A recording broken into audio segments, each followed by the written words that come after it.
आज की बड़ी खबरों के बारे में बात करेंगे। सबसे पहले मैं बात करूंगा यूपी पीसीएस 2024 प्रीलिम्स को लेकर।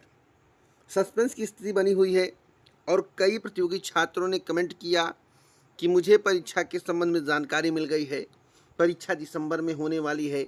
कई यूट्यूब चैनल के माध्यम से बताया जा रहा है।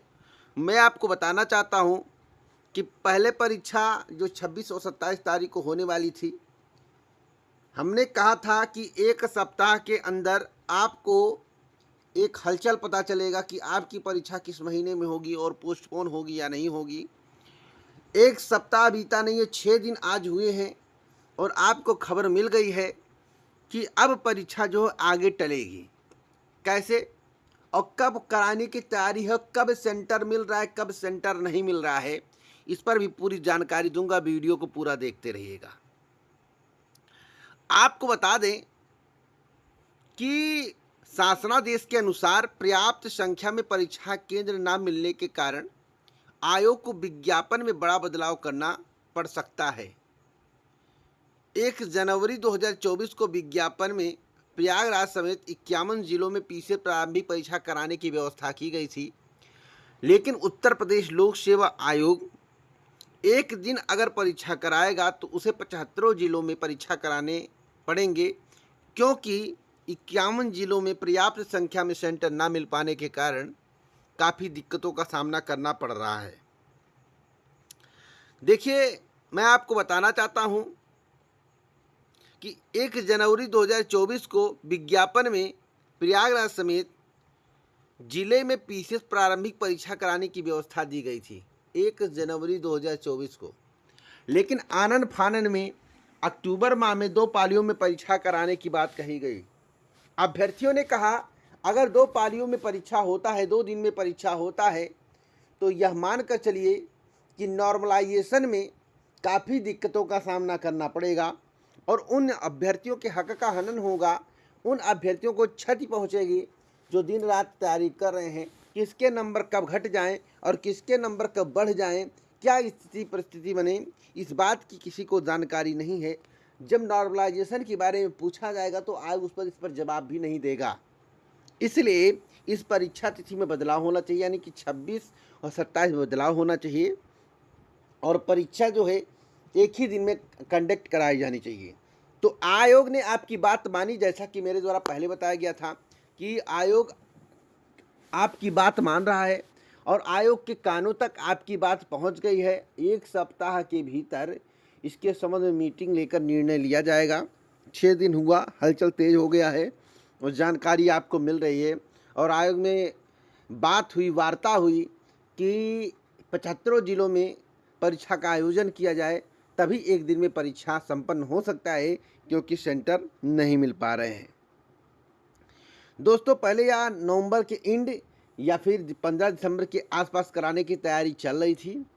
सेंटर नहीं मिल पा रहा है। अगर सेंटर मिल गया तो दिसंबर में परीक्षा होगी, नहीं मिला तो वही 10 जनवरी के पहले 1 जनवरी 2 जनवरी जो भी डेट हो आयोग के पास, उस पर विचार विमर्श करके आयोग डेट निर्धारित करके परीक्षा करा लेगा।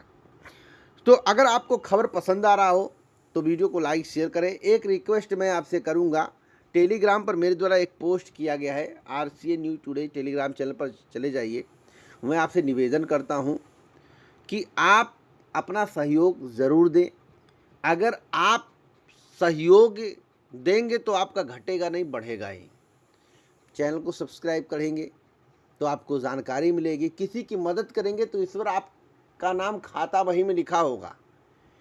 ऐसी स्थिति परिस्थिति में आपकी मदद होगी जब आपको काफ़ी दिक्कतों का सामना करना पड़ रहा होगा। इसलिए किसी को बचाने के लिए खुद को रिस्क लेना पड़ता है। इसलिए किसी को बचाने के लिए खुद को रिस्क लेना पड़ता है भैया। तो आप लोग जाइए टेलीग्राम पर, एक बार देखिए, पढ़िए। अगर आपको समझ में आता है, आपकी इच्छा होती है, आपका दिल कहता है, आपका ईमान कहता है, तो ज़रूर मदद करिएगा। अब मैं बात करूंगा दवाओं को लेकर। दोस्तों, यह भी बहुत ही महत्वपूर्ण जानकारी है। जैसा कि आप एंटीबायोटिक दवाएं खाते हैं, उसका असर धीरे धीरे कम क्यों हो रहा है? अब कुछ लोग कह रहे हैं जो वैक्सीनवा लगवाए हो, उस वैक्सीनवा के कारण इम्यूनिटिया वीक हो गया है, जबकि उस वैक्सीन को इम्यूनिटी बूस्ट कराने के लिए लगाया गया था, लेकिन उस वैक्सीन के कारण इम्यूनिटी वीक हो गई है। ऐसा लोग कह रहे हैं, मैं नहीं कह रहा हूँ, चर्चाएं हो रही हैं। जो हार्ट अटैक की संभावनाएं बने, जो हार्ट अटैक हो रहा है ज़्यादातर, वह वैक्सीनेशन का ही कारण है। जो घुटने में दर्द हो रहा है, जो फिलियों में दर्द हो रहा है, जिसको कहीं दर्द नहीं होता था, कोई दिक्कत नहीं होती, आज उसे घुटने में, फिल्ली में और सीने में दर्द हो रहा है, इसका मतलब है सब वैक्सीनेशन है।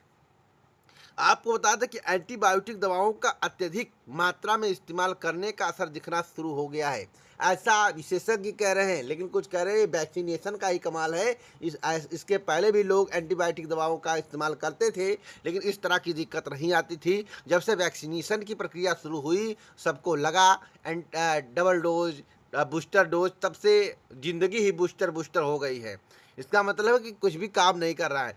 5 दिन में जो बुखार ठीक होता था, वो हफ्ते लग रहे हैं, 15 दिन लग रहे हैं। टाइफाइड हर व्यक्ति को हो रहा है, ऐसी स्थिति परिस्थिति बन गई है।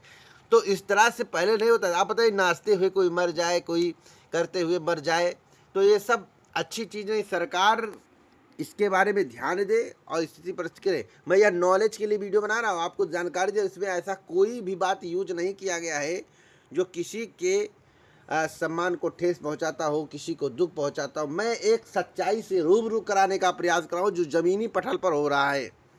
आपको बता दें कि भारतीय आयुर्विज्ञान अनुसंधान परिषद के अध्ययन में चिंताजनक तस्वीर सामने आई है। अध्ययन में कहा गया है कि भारत में रोगाणु एंटीबायोटिक दवाओं के प्रति लगातार प्रतिरोधी क्षमता विकसित कर रहे हैं। ये दवाएं इन रोगाणुओं को खत्म करने में सक्षम नहीं हैं। इसमें संक्रमण का इलाज कठिन हो सकता है तथा रोग के प्रसार या मृत्यु का खतरा बढ़ सकता है। किसकी रिपोर्ट है? ICMR के अध्ययन में यहाँ पाया गया है कि खून के संक्रमण या ब्लड स्ट्रीम इन्फेक्शन BSI के लिए जिम्मेदार 2 प्रमुख रोगाणु का जिक्र किया गया है, जिसमें क्लेवेसियला और निमोनिया, एसिनोटोबैक्टर बाउमानी।